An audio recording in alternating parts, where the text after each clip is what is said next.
Welcome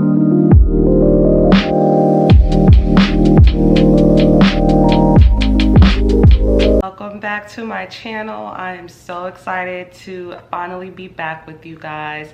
If you're new here, my name is Tameta. Go ahead and stop what you're doing and subscribe to my channel. Hit that subscribe button. I am new to YouTube, so your subscribe will definitely mean a lot to me. Once you're done with that, go ahead and come back with us. I want to go ahead and apologize for the length of time it's been since my last video. It's been about a month, and I don't know. I try not to have these really big gaps between my videos, but I'm a full-time student and I am a full-time employee, so, and a full-time mom and a full-time everything else. So just trying to balance everything out. I'm working on it. I'm working on my time management. Just to go ahead and jump right into this video, today I wanted to put a video out as far as answering some the main questions that I get as far as my CNA tech journey, and also give a few tips as far as landing your very first hospital job or hospital environment type of job as a CNA or a tech. I get a few questions about this as far as like what you need to do, how to start off. So when I was starting, I know there wasn't like a lot of detailed videos about how to start your job as a or start your career as a CNA, what school you should go to, how you should do it, just like the whole 9 yards. So I thought I'd do a really quick video on that for you guys today. One of the main tips, to start off in the CNA profession, you have to get certified, right? So that would be my very first tip to you if you're like wondering on how to start or how to get into the field, but you don't know where to start. A lot of people ask me if it's worth it. Like, in my state, I live in the state of Georgia. There's a lot of different ways to go about getting your CNA certification. You can go to a college, like a 4-year college or any colleges that's available in your area, and they usually have a certified nursing assistant program for a certification. It usually lasts about a semester. As far as the ones that I know about, they usually tend to run for like a whole semester long. The price of a regular semester as well. So like you're paying for credits, you're paying for classes, things like that. And that's a very detailed way to go. That's one option.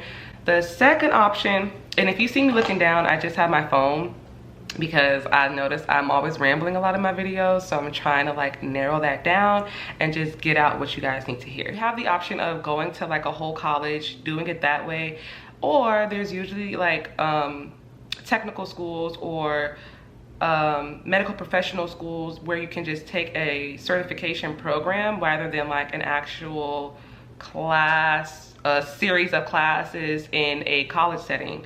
That's the route that I took, so I may be a little biased when talking about it. For me personally, I don't want to discourage anyone from getting that college experience for a CNA class or CNA certification if that's what you would like to do. But I just feel like, one, you can save a lot of money doing it the other way, as far as just going to like a medical professional school or like some type of like accredited program that will give you your CNA license by the state or have you ready to test by the state. So just to pause and break all of it down, as far as the process of becoming a CNA, you number one have to go to this program, right? You're going through the class, getting all of your knowledge in, getting all of your skills in. You usually have to test in that class to complete the program and get certified for completion. And then you actually have to go sit down for the state certification testing. That will give you your actual certification for the state. So once you have that, you can go ahead and start applying for jobs and everything like that. You'll be certified as a certified nursing assistant, a nurse aide, whatever you like to call it. I'm gonna get into that because that's also something that is very, very confusing as far as all these different names: patient care tech, CNA, nurse aide. I mean, the list goes on, and I really, really want to clarify that for you guys, at least for my state, because that was something that I could have wasted a lot of money on and just could have been confused about, because you honestly don't know until you're in the field what the differences between all of those names are. And I'm just going to explain to you there isn't a difference. Just to clear up, if you are wanting to start or jump into the field, go ahead and do your research on CNA schools. Go ahead and look up the pricing, find out how long it's going to take. I chose the medical professional way because I was learning essentially the same information in like maybe half of the time, and I definitely think I was very prepared for my current job. Something like, you know, I've never been to college. This is one of the colleges I've been interested in. I may take more classes later on at this school. That's maybe like the best option. Like, go ahead and see, you know, take a class there. It could be your CNA schooling. Take it there, maybe get some environment experience on the campus. See how it is. Now you have, you know, a little idea of how the school is that you want to go to. Now that I recommend, that I don't have a problem with, like with you trying it that way. But if you just want to go ahead and start working in the hospital and you already have, like, you're already in school and you already have your goal, is because, you know, I already know what I would like to do in the end. So if you already know what you would like to do and you want to save some money, I would definitely just go ahead and look for a program that certifies you within about 4 or 5 weeks. I really don't see the point of having a full-on semester of classes unless, like I said, you're contemplating going to that school full term for like something else. Once you're done with testing, done getting certified, and you've learned all the information that you need to know, my next tip is a big tip. I will go ahead and start applying early to jobs. I'm pretty sure if you watch nursing videos or CNA videos, things like that, that you hear about how long it takes for you to apply or for you to get a response back from places you apply to. And it is not a myth, y'all. I have applied to places, I know that you see some of my previous videos. Around that time I was applying to places, so maybe about 3 to 4 months back, and I am just now getting responses back from some of those places.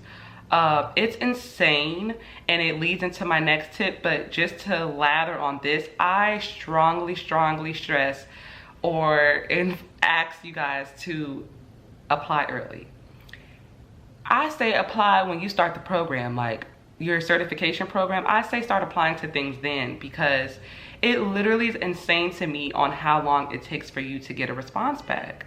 And like, even the places that I was applying to that said, oh, you don't need experience and da-da-da-da-da, still took forever to reply. Like, you would think these places that need so much help would be quick to reply to your application, but I mean, 2-3 months at end, I'm waiting on responses, or was waiting for responses. So definitely, if you know this is what you would like to do, and like me, I knew I didn't want to work in LTAC, kind of like the home health, long-term nursing home, memory centers, things with geriatric care. I knew for a fact that I didn't want to go down that way.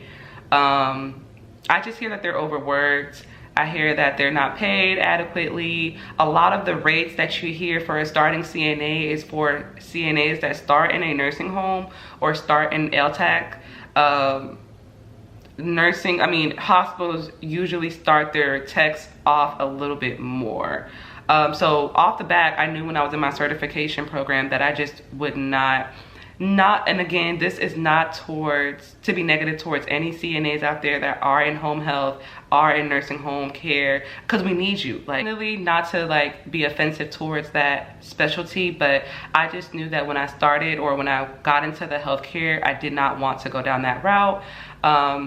I'm a student, so I knew that I didn't want to be extremely overworked. Like, school is number one, so I knew, like, already agreeing to work while I'm in school, like, the job couldn't stress me out and like literally have me lose my mind. Apply early. My way of combating this, or basically like getting on top of this, is yes, I applied early, but another tip that's really important is I applied outside of where I live. I happen to live in the like city area of my state, so the places that I was applying to was super saturated, guys. Like, super saturated. I'm sure like for one job I was competing maybe against like 100 applicants, 200 applicants, probably more. So I understood the whole, like, it took forever for them to get back to me, but it still was like, dang, like, y'all don't got people in there. Like, a lot of times we want to like have conveniency as far as our jobs and places that we commute to, but with the hospital, not having any experience was like a really big deal breaker for a lot of them. Like, they just wanted experience. So I knew I had to think outside of the box to get my application looked at or get my resume looked at. So the one thing that I can definitely recommend is applying to these places and these hospitals that are maybe like 20 to 25, 30 miles away from your residence. My hospital where I got hired at is, I kind of cringe when I say it a little bit, but it is 40 miles away from my home. 40 miles away from my home. About like how long to drive? It's about a 40-minute drive, about an hour with traffic. Now, I say that to say, if I were to work in like a near, like something closer, but still like in the city area, during traffic time, it's about an hour and 30 minutes for me to get to or from that area. Just as like naming any of the other cities that would be like maybe 20 to 30 minutes closer to me, if I were to like have waited on them to give me an interview or whatever. The commute would have still have been an hour and maybe 20 to 30 minutes with traffic, just due to the like population of the city, right? So the whole commute thing wasn't really a deal breaker for me, because I realized even if I was to stay close to home, I'm dealing with the people that live here. Like, I'm dealing with the traffic. I'm still gonna have to be in the car. I'm still gonna have to get up and leave so amount of time early. Like, it's still really the same thing for me. So I think if you have a car and you're able to like be independent as far as commuting, definitely think about applying to some places that are a little bit further out. Not only did they look at my application a lot quicker for this medical center, I got my response back within like a few days. One, because they're understaffed. People are thinking like me, like, oh, this is in so-and-so town. Oh, I'm not driving out there. So that's how everybody was probably looking at their applications. But me, somebody who's just trying to get my foot in the door, trying to get some type of hospital experience, I applied and I got a call back within a week. I think I interviewed the same week. Like, the ball was rolling, the ball was moving, and I was hired on within, I think, 2 weeks. Started my job within about 2.5, maybe 3 weeks. I was on campus doing orientation, the last video that I have. If you haven't seen that video, make sure you go check it out. It's basically my first day doing my orientation and just how things went. So I definitely recommend going to check that video out if you haven't seen it already. I think that was the best decision I probably could have made right out of CNA school, was applying to places that was a little bit further out. The hospital is still #2 hospital in the state, level 2 trauma center. I'm not gonna release the name just because I still work there and I don't want to have any identifiers in any next videos or previous videos. But I mean, I promise you, if you just take the time to do some research, I'm pretty sure there are some quality hospitals that are a little bit further from you, that need people, that need help, that are understaffed. And on top of them being understaffed, they are offering incentives. They're offering sign-on bonuses that like drive out and come out to them. So biggest tip is, if you're new and you know you don't have any experience, definitely try and apply outside of your perimeter. Make sure that you're fully prepared for that interview, being that you have no experience. So some things you can do for that, some things I did was, of course, read up every single thing that you can about the hospital. Like, have some type of information, some cute little tip that you can throw in when they ask you a question. Things like that. Like, an example I used was, I think they asked me, why did you want to work at this hospital? And off the back, I knew that they were a level 2 trauma center, and I really wanted to get more experience in that specialty because I am a nursing student or a prerequisite nursing student, and down the line I may want to go into so-and-so specialty. Have something like that thrown in, like have a fact that you're already really comfortable with saying in your mind. So when they ask you one of these broad-ended questions, you can like throw something in there to make you sound like you really like were doing so much research on them. I read on that website for about 5 minutes.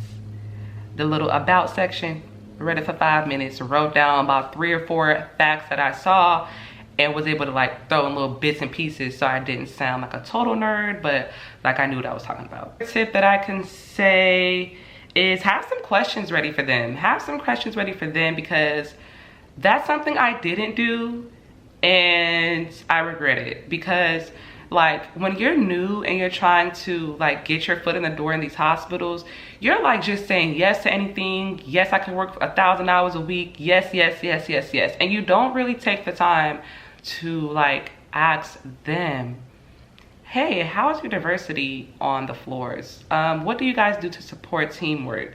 How can I expect to grow in my role within a year? Like, these are the things you have to like already have ready, so they can know that you're not just trying to like, well, they're probably gonna hire you anyway, because that's just how hospitals are. Remember, they need you more than you need them. But just have some type of questions ready for them, so it looks like you're really interested about the job. It looks like you know, really want to know the environment you're going to be working in, and they'll probably remember that you were one of the candidates that actually stopped to remember some questions. Another tip I have for interviewing for these type of jobs is all the stuff that you learn, like the boring paperwork type of stuff that you learn, or textbook stuff, should I say, that you learn in the program, have those key things written down. So when they ask you about certain like skill things that you may not be so like versed up on, you have something to say. Me, I had never worked in a hospital before, never been in any type of patient care setting, not a doctor's office, nothing. So I knew like for the skill-based questions that they would ask me, I had to like just remember my basics from the CNA program. So one of those, or a few of those that I have written down that I mentioned in my interview, was advocating for patients, just making sure that even though you're just a tech, or I hate to say that, that's why I put it in quotations, but even though you're just a patient care tech or a CNA, that you still like have a voice and you will advocate for these patients. Quick story time. I work in the ER, and there's a patient there that came in for like abdomen pain or something completely unrelated to breathing issues. And when I would do his Q4 vitals, he was satting, or when I say satting, his oxygen saturation levels was coming in at like 81, 83. And if you're in the health field, you know that's a no. Like, we don't want them to drop below 90.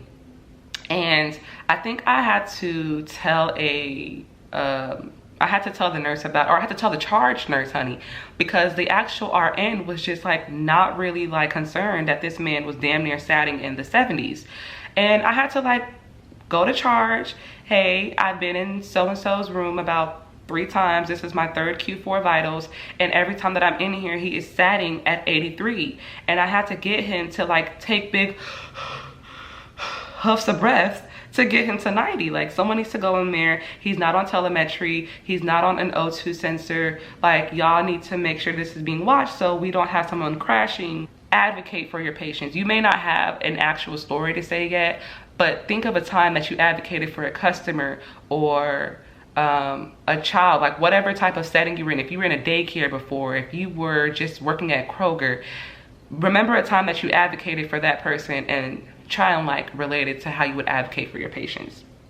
Another thing that they teach you in CNA schools, something that you could throw in your interview, is encouraging independence for the patient, making sure that you still like are trying to get them to do things on their own. So if you have like something we call a standby patient, or someone you have to like basically help them or guide them to where they have to go, like if they have to go to the restroom, making sure you're not like literally letting them put all their weight on you, or giving them a walker, or wheeling them over to where they have to go, things like that. Like, just encouraging independence is something you can say in your interview. I like to make sure, or I would encourage independence for my patients if I were to get hired on this unit.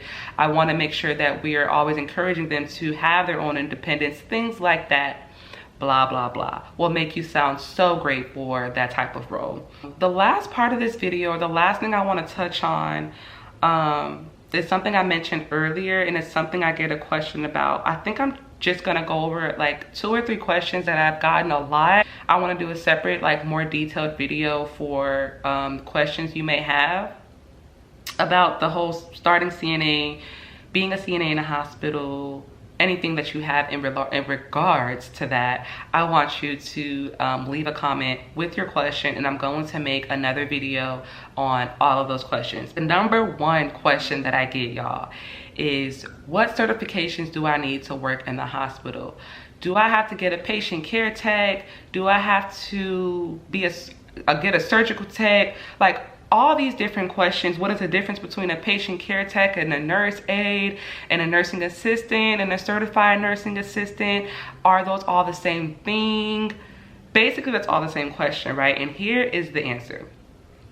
All you have to do to work in a hospital in my state, or really the South, is get your certified nursing assistant certification.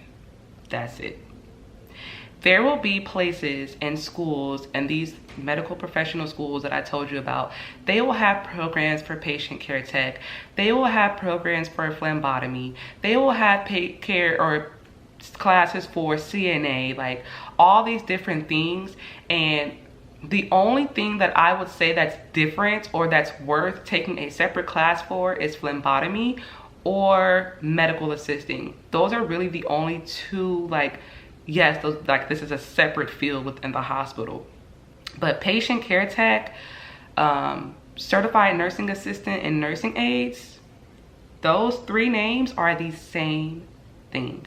You are doing the same type of work in a hospital. I can't tell you how much money I almost wasted trying to get all of these certifications to, like, make myself seem appealing for these hospitals, when really you don't need all of that. I don't know why it's so stressed in these schools that you need that, because in the hospital, in every hospital in my state, you're doing the same thing. You're getting the same pay, you're getting the same workload. It's all the same work. And I really want to stress that, because I don't think a lot of videos spell that out, like, just say it. I don't know why, but yeah, to work in a hospital as a tech, and that's what it's called there. So usually within a hospital setting, it's not going to be called a CNA. And I think that's where the confusion comes in. You don't get called a CNA. You're usually called a patient care tech or just a tech, but you need a CNA license or a CNA certification. I don't want you guys out here spending thousands and thousands of dollars trying to get all of these certifications when you don't need that. Take it from me, who took 1 class, got 1 certification, and I'm now currently in the hospital with no previous patient care experience. You don't have to do all that. Take heed of some of the tips I gave you. Try and, like, apply to some of these outskirt hospitals, and I'm pretty sure you have a great shot of getting whatever dream unit you want to work on. But yeah, I really want to stress that, because I was about to spend almost $2,000. Y'all know what I could do with $2,000? That question was basically, what certifications do you need to work in the hospital? And also, what are the differences between CNA, patient care tech, nursing aide within the hospital setting? This question I get it a lot as well. It was, is the test and schooling for CNA classes hard? And I don't really want to say it's a breeze, but for me, someone who's already in college, like, I'm a student right now, I don't want you guys to go in there thinking like Meta said that this class is gonna be a breeze, so it's gonna be a breeze, I ain't gonna study. No, but it is fairly a easy thing to get done if you are very like focused and you're determined, and you know that you're gonna come into this 5-week class, get your work done, study when you have to study, have your dates written down about when your tests are. You'll be fine. You'll be more than fine. When it comes down to the test, I think that was when the most anxiety kicked in for me because I rarely have to take a state organized test. Like classes, when I go into class for school, like, you know, whatever, like it's my classmates, it's my teacher that I'm always with, but these like standardized state tests are always like really high anxiety for me, because it's like these people you don't know like all the rules and everything, like having to put your phone away, being here at a certain time, you can't go to the bathroom for a long time, you got to write the time, like all that type of stuff just gives me anxiety. So that I will say was a little nerve-wracking, but no, the schooling of CNA is not hard. One tip I can say is get your memorization skills up, because a lot of it is that, as far as like when it comes to skills. And I know if you're already a CNA, you know what I'm talking about, but the skills portion of it, because for the state test, just to briefly go over on that, if you guys want more details on that, I can definitely make another video, but I don't want this video to be super long. But just a quick synopsis of that, you have to do a portion of skills, which is a physical, like showing them your skills, and also a written test. So the skills portion is really just like a lot of memorization, like I said, memorizing the steps of how they want you to do certain things. I think one of them that was kind of like hard for me was catheter care. Just like literally remembering all the steps in order and knowing what you have to do, knowing the proper protocol, like if something drops on the floor, just stuff like that was probably like the hardest thing for me. But it wasn't hard. You got this, you can do it. But if I can do it, you can do it. Like, get to it. There is money to be made. I always like to stress this about my fellow CNAs and my fellow techs. Don't let anybody like convince you that this is like a super dirty job and you're only gonna have to work with senior citizens and all the nasty work and you're gonna get super overworked. That may be true for some people, but be smart about your plan. Be smart about what you want to do. I knew that when I got into that program, I only wanted to work in the hospital. And I only wanted to do certain things, and that's what happened for me. You just have to manifest what you want to do, and there is money to be made. If you're interested in becoming a nurse, it's the same type of things nurses deal with. I don't know why people like to like make it seem like we're just like this split off department from nursing when they do the exact same work. So if it's something that you're like, no, I could never do this, like nurses have to do the same thing too. Like all floors don't have techs, all floors don't have help. So sometimes these nurses are getting in and doing what they gotta do. And it's like once you get into it, cause I am a girly girl, but once you get into it, it's just like, oh, I gotta do this, I gotta change this bed. Oh, okay, cool. It comes easily. And if healthcare is something you wanna do, I definitely think you need to go ahead and jump into it. Don't let anybody deter you from what you want to do. I am seeing so many things. Before I end this video, I am seeing so many things that I wouldn't have even known about if I wasn't working in the hospital. Even as just a CNA or just as a tech, you still get to walk around the whole hospital and see certain things. I have to drop patients off to PACU. I have to take patients to CT, so I get to see CT techs and what they do. I get to see lab. I get to see how they draw blood and things like that. I get to see RTs or respiratory therapists, what they do on a daily basis, how their job differs from a nurse or a registered nurse. Like, it's just so many things. Nuclear medicine. I didn't even know about nuclear medicine. Like, didn't even know they start off at like 80K with an associate's degree. So it's just a lot of things that you really don't get exposure to on a normal day or a normal basis, that I think is very beneficial for nursing students or just anyone that's really interested in the healthcare field but don't know how to exactly start. Like, that is a definite way to get some inspiration or just get some clear vision on what you would like to do. But that is going to sum up my video. I hope you guys got some really good information from this. I really hope you were able to get some really good information out of this. If there were some questions that I missed or something that you really just want to know about, as far as me working in the ER as a tech, just any other questions you have as far as about starting in that field, definitely leave a comment below. Yeah, thank you guys so much for watching this video. If you liked this video and would like to see more content, go ahead and give my video a thumbs up, hit the subscribe button, and yeah, I will talk to you guys in my next video.